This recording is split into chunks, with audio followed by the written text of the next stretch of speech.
არასაკმარისი დრო ყველა კითხვის დასასმელად მიღებული არასრული პასუხი და მედიისთვის მოუხერხებელი ფორმატი, რომლის დროსაც რესპონდენტს უფრო მეტი შესაძლებლობა აქვს თავი აარიდოს კონკრეტიკას.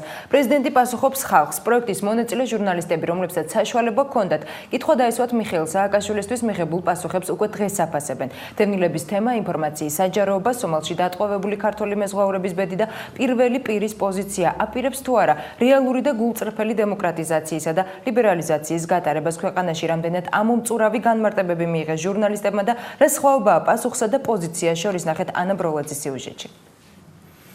ჩვენ კონკრეტული პასუხი კითხვებზე, რაც ეხებოდა დევნილებს, ვერ მივიღეთ. პასუხი რეალურად ვერ მივიღეთ და მივიღეთ მხოლოდ პოზიცია. საკმაოდ ზოგადი იყო პრეზიდენტი, მინდა ვთქვა. ჟურნალისტები მათ მიერ მიხეილ სააკაშვილისთვის დასმულ შეკითხვებზე მიღებულ პასუხებს აფასებენ. პრეზიდენტი პასუხობს ხალხს. პროექტის მონაწილეები დღეს ამბობენ, რომ ვერ მიიღეს ზუსტი და ამომწურავი პასუხი, რადგან პირველი პირის განმარტებებს კონკრეტიკა აკლდა.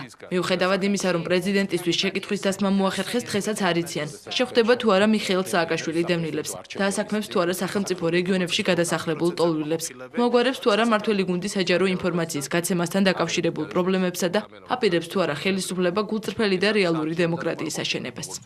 თავის დროზე იური შემჩუკი, როდესაც რუსეთის პრემიერს ეკითხებოდა, აპირებდა თუ არა ეს რეალურად ქვეყანაში ნამდვილი დემოკრატიის მშენებლობა, სწორედ იმას გულისხმობდა, რომ ქვეყანაში იყო მარშების, ჰიმნების, პლაკატური, ფასადური პოლიტიკა და რეალურ დემოკრატიაზე არავინ არ ფიქრობდა, როგორც შემჩუკი აღნიშნავდა, გულწრფელად და პატიოსნად. თულია იმის თქმა, რამდენად ამომწურავი იყო პასუხი, თუმცა საინტერესო არის ის, რომ პრეზიდენტმა გარკვეული პარალელი ამ ჩემი შეკითხვისა გავლო მაინც და მაინც ვთქვათ უახლოესი წარსულის მოვლენებთან, ვეტერანების აქციასთან. მე ვერ ვიტყოდი, რომ მივიღე პირდაპირ პასუხი იმ კითხვაზე, რომელიც მე დავსვი, მაინტერესებდა დღეს როცა მათ თბილისიანაც კი ყრიან, დღეს რატო არ ხვდება დევნილებს? ამაზე პრეზიდენტს არც კონკრეტული პასუხი არ გაუწია, არც ის უთქვა შეხვდება თუ არა როდესმე.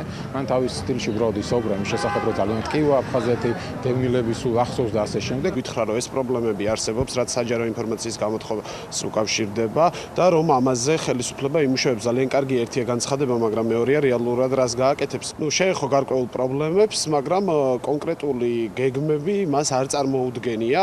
გარდა პრეზიდენტის ზოგადი პასუხებისა, ჟურნალისტებს პროექტის ორგანიზატორებთან სხვა შენიშვნები აქვთ. დროის სიმცირის გამო ვერ მოახერხეს მათთვის საინტერესო ყველა საკითხზე შეკითხვის დასმა. დარბაზში მყოფი 30 მედია საშუალებიდან მხოლოდ 6 მიეცა ტრიბუნის გამოყენების საშუალება და კიდევ ერთი მიხეილ სააკაშვილის სხვა სტუდიაში იმყოფებოდა და პირადად ვერ კითხეს ადრესატს. ასე დროს კი ჟურნალისტების თქმით რესპონდენტს უფრო მეტი საშუალება ჰქონდა პასუხი სასურველი მიმართულებით წარემართა.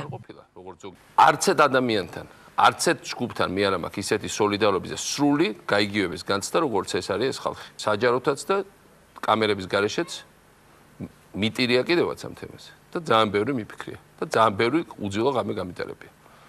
თქმა იმისა, რომ მათ პრობლემას გადაწყვეტ თბილისის ცენტრში რომელიმე დაწესებულების შესახლება და მათ თავისუფლებს უნდა უთხრა, რომ გაიზნებიან რომელიმე სახელმწიფო ან კერძო დაწესებულებას თბილისის ცენტრში ეს არ მოხდება და ტყუი თავს მოვიტყუებთ.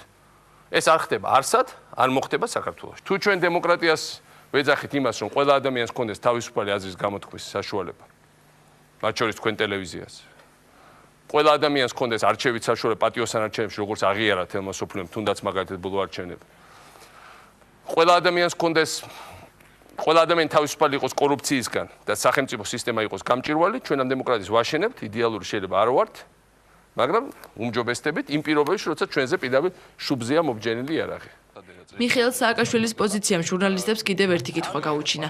იქნებ მოახერხოს პრეზიდენტმა და მედიის შეკითხვებს ტელეხიდისა და მრავალფეროვანი აუდიტორიის გარეშე პირადად უპასუხოს. შეკითხვა კი, რომელიც მაესტრომ პირველ პირს დაუსვა, ერთხელ სხვა დროს, სხვა სივრცეში და სულ სხვა რესპონდენტს კითხეს. ქართულ ტელეხიდამდე ჟურნალმა ლიბერალმა რუსული ანალოგი გაიხსენა. მაშინ პრემიერ პუტინს რუსმა მუსიკოსმა და პოეტმა იური შევჩუკმა ასე მიმართა. ყველას თანასწორობა კანონის წინაშე აბსოლუტურად ყველასი თქვენიც და ჩემიც მხოლოდ მაშინ დაიწყება, თუ დავიწყებთ საავადმყოფოების შენებას. დავეხმარებით ბავშვებს, ღარიბებს, ინვალიდებს, მოხუცებს და ეს ყველაფერი გულიდან წამოსული, პირნათელი და გულწრფელი იქნება. ამისთვის პრესის თავისუფლებაა საჭირო, რადგან ახლა ეს არ გვაქვს. სულ რაღაც გაზეთნახევარია და ტელევიზიის ნაწილი.